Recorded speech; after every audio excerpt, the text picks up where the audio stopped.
शौर्य का प्रतिरूप अभिमन्यु। अभिमन्यु अर्जुन का पुत्र था। श्री कृष्ण की बहन सुभद्रा इनकी माता थी। यह बालक बड़ा होनहार था। अपने पिता के से सारे गुण इसमें विद्यमान थे। स्वभाव का बड़ा क्रोधी था और डरना तो किसी से इसने जाना ही नहीं था। इसी निर्भयता और क्रोधी स्वभाव के कारण इसका नाम अभि निर्भय, मन्यु क्रोधी, अभिमन्यु पड़ा था।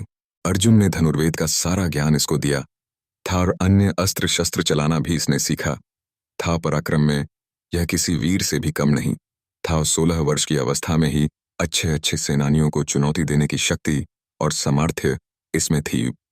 इसकी मुखाकृति और शरीर का डील डौल भी असाधारण योद्धा का सा था। वृषभ के समान ऊंचे और भरे हुए कंधे थे, उभरा वक्षस्थल था और आंखों में एक उष्टा नेकली जोश था।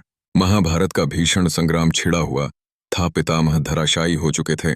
उनके पश्चात गुरु द्रोणाचार्य ने कौरवों का सेनापतित्व संभाला था। अर्जुन पूरे पराक्रम के साथ युद्ध कर रहा था। प्रचंड अग्नि के समान वह बाणों की वर्षा करके कौरव सेना को विचलित कर रहा था। द्रोणाचार्य कितना भी प्रयत्न करके अर्जुन के इस वेग को नहीं रोक पा रहे थे। कभी कभी तो ऐसा लगता था मानो पांडव कौरवों को कुछ ही क्षणों में परास्त कर डालेंगे। श्री कृष्ण अपना पांचजन्य फूंकते उसी क्षण अर्जुन के बाणों से कौरव सेना में हाहाकार मचने लगता। संध्या तक यही विनाश चलता रहता। दुर्योधन ने इससे चिंतित होकर गुरु द्रोणाचार्य से कहा, हे आचार्य, यदि पांडवों की इस गति को नहीं रोका गया तो कौरव सेना किसी भी क्षण विचलित होकर युद्ध भूमि से भाग खड़ी होगी। अत कोई ऐसा उपाय करिए जिससे पांडवों की इस बढ़ती शक्ति को रोका जाए और अर्जुन के सारे प्रयत्नों को निष्फल किया जाए। दुर्योधन को इस प्रकार चिंतित देखकर गुरु द्रोणाचार्य ने किसी प्रकार अर्जुन को युद्ध भूमि से हटा देने का उपाय सोचा। दुर्योधन के कहने से संशप्तकों ने कुरुक्षेत्र से दूर अर्जुन को युद्ध के लिए चुनौती दी। अर्जुन उनसे लड़ने को चला गया।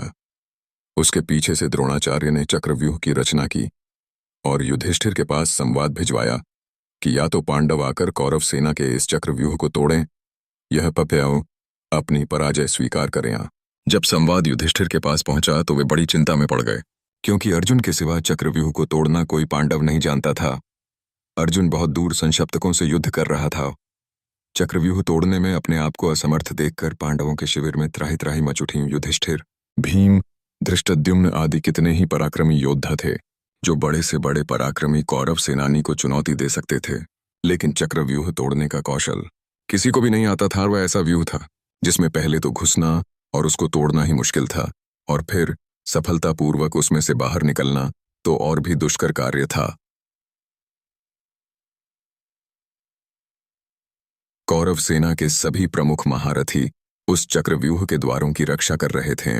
जब सभी किंकर्तव्य विमूढ़ के सभा में बैठे हुए थे और अर्जुन के बिना, सिवाय इसके कि वे अपनी पराजय स्वीकार कर लें, कोई दूसरा उपाय उनको नहीं सूझ पड़ रहा था, अभिमन्यु वहां आया और सभी को गहन चिंता में डूबा हुआ पाकर युधिष्ठिर से पूछने लगा कि चिंता का क्या कारण है।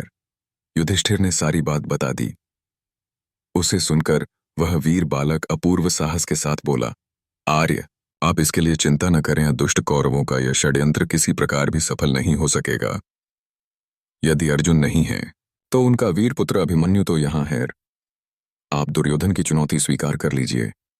मैं चक्रव्यूह तोड़ने के लिए जाऊंगा। ओ, अभिमन्यु की बात सुनकर सभी को आश्चर्य होने लगा। एक साथ सबकी नीचे झुकी हुई गर्दनें ऊपर उठ गईं। फिर भी युधिष्ठिर ने इसे अभिमन्यु की नादानी ही समझाओ। उन्होंने पूछा, बेटा, तुम्हारे पिता अर्जुन के सिवा इनमें से कोई भी चक्रव्यूह भेदना नहीं जानता, फिर तुम कैसे इसका भेदन कर सकते हो? हाय, आज अर्जुन होता तो यह अपमान न सहना पड़ता हो। संध्या काल तक भी वह गांडी वधनवा नहीं आ सकेगा और पांडवों की यह सेना, जिसको लेकर वह प्रचंड वीर अभी तक युद्ध करता रहा है, अपने अस्त्र डालकर कौरवों से पराजय स्वीकार कर लेगी। हाय हाय क्रूर विधाता, यह कहकर युधिष्ठिर अधीर हो उठे। उसी क्षण अभिमन्यु ने सिंह की तरह गरज कर कहा, आर्य, आप मुझे बालक न समझें। मेरे रहते पांडवों का गौरव कभी नहीं मिट सकता। मैं चक्रव्यूह को भेदना जानता हूं।